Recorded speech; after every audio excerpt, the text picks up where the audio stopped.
मोबाईलमधलं balance संपलं होतं आणि साहेब म्हणत होते, की "आता तुझ्या मोबाईलमध्ये बॅलन्स टाकत नाही." तर म्हटलं, "ठीक आहे." तर म्हटलं मिशन गहू सुरू करून द्यावं, कारण की गहू पण मला वाळू वगैरे टाकायचे होते. तर सकाळीच उठल्याबरोबर आधी वरती जाऊन ताडपत्री वगैरे टाकली आणि रेयांच्या पप्पाला गहू नेऊन टाकायला लावले. नंतर मग 10च्या आसपास वरती गेली, तर ह्या दोघी पण माझ्या मागे आल्या होत्या गहू वाळू टाकताना आणि यशवी ही तिच्या फ्रेंडचं पाहून अनुकरण करत होती.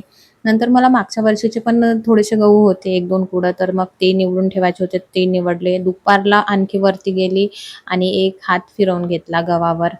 तर ही माझ्या बहिणीने माझ्यासाठी साडी आणली होती. ही साडी बनवायची होती, ही लेस लावायची होती. तर ते आधी पाहून घेतलं खालचं वरतं, कारण की मागच्या वेळेस मी तिच्यासाठी साडी बनवली होती, तर ती उलटी झाली होती आणि 10 वेळा मग मला ते शिलाई उसवून आणखी शिलाई मारावं लागत होतं. म्हणून आधी चांगली चेक केली, नंतर त्याला लेस वगैरे लावली. आणि हे चणे पण निवडायचे होते ते निवडून घेतले आणि गहू गाळल्यामुळे गव्हामध्ये काही फारसा कचरा नव्हता. अर्ध्या क्विंटलमधून फक्त एवढाच कचरा निघाला होता. तर रात्री रेयांच्या पप्पांनी आईस्क्रीम आणली होती, सॉरी कुल्फी. तर यशवी मस्त कुल्फी खात होती आणि कुल्फी खाताना कोणता विचार करत होती बाई माहीत नाही. तर आजच्यासाठी एवढंच. बाय.